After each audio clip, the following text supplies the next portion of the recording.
let's talk about the safety of the baby boxes Yeah. quickly.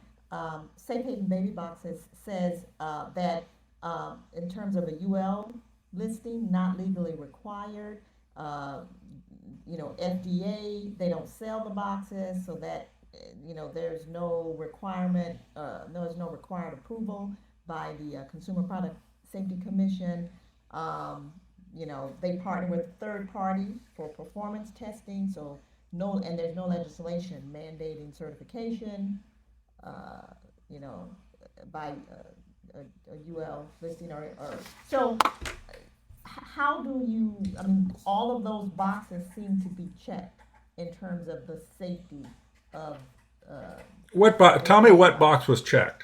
You just said that they had no UL listing, they have no FDA approval, they have no Consumer Product Safety Commission approval, and that supposedly some company had done some safety testing on them that we can't see the information, and that means all the boxes are checked. And that none is that it's not illegal. It's not legally required I to would have. dispute that, by the way, on UL listing. Okay. Okay. So the question would be if you tried to put a non-UL listed device appliance in your house in a wall. Okay. So remember, this is a appliance that it requires a 15 amp breaker that is put in the exterior wall of a building exposed to rain, snow, and other elements. That is electric. Okay. If you put that thing, something like that, in the wall of your house, it would not be covered under your insurance. If it lit your house on fire and your house burned down, they would not pay. So what happens here is because of the tie to governmental entities, I think there gets to be kind of a gray area where governmental entities and the fact that, and you mentioned it, Myrna, is, because you even said, I think your words were something to the effect of, since they don't sell the boxes, they don't need to have Consumer Product Safety Commission. So, Mm-hmm. so that's something people should need to know. Is that Safe Haven Baby Box won't sell their boxes. They lease them. Why do they lease them instead of sell them? Because they can avoid regulation. The reason they do that is to avoid required regulation for safety.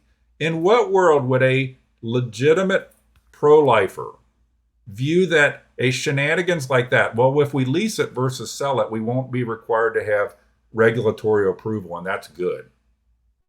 Now, about a month ago, she did a thing in which she said she was going to get, when they moved the production in house, then at some point in the future they're going to get UL listing, but they didn't get UL listing at first because they didn't have the money. It was too complicated. That's not a good excuse. That's a ridiculous excuse.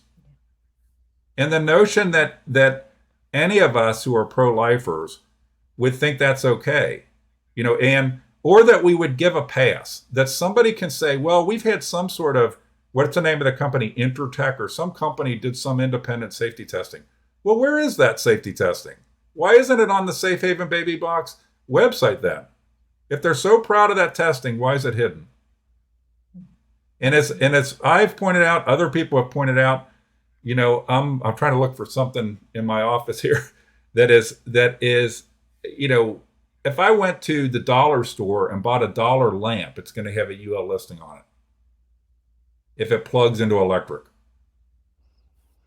So I think that this whole notion of safety is, the reality is that over 90% of these boxes have never been used. Never been used. Okay. They do not have proper safety testing. And I'm not going to accept that just somebody says, well, there's somebody that did some testing, but you're not allowed to see it, but just trust us. Okay. They are not UL listed. They try to do everything they can, even adjusting their quote unquote sales model to avoid having any regulatory approval required on the boxes. Who would do that? I'm thinking if you're raising money for this and you went and told a community of investors, we need some money to do the proper safety testing for a device that the pro-life movement needs to align behind, I don't think there'd be a problem getting money.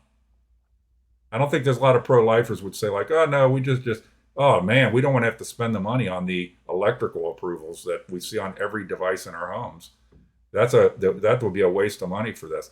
So I think there is, I don't think any of the boxes are checked. And I frankly get tired of people in the media and otherwise giving a pass on it. We wouldn't give if we're okay. So let's imagine, Myrna, for a second here. So you and I are both pro-life, and Grace, I'm assuming you're pro-life too. What would we be saying in the pro-life community if we found out that abortion clinics were not using medical devices to do abortions that had no safety approvals, no testing, no nothing?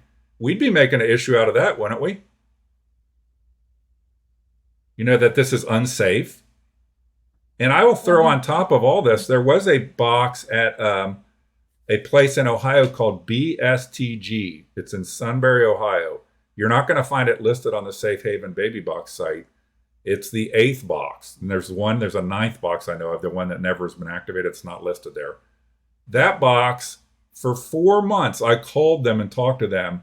The alarm didn't work right and they couldn't get it fixed. Eventually to the point that they took it off the Safe Haven Baby Box website entirely.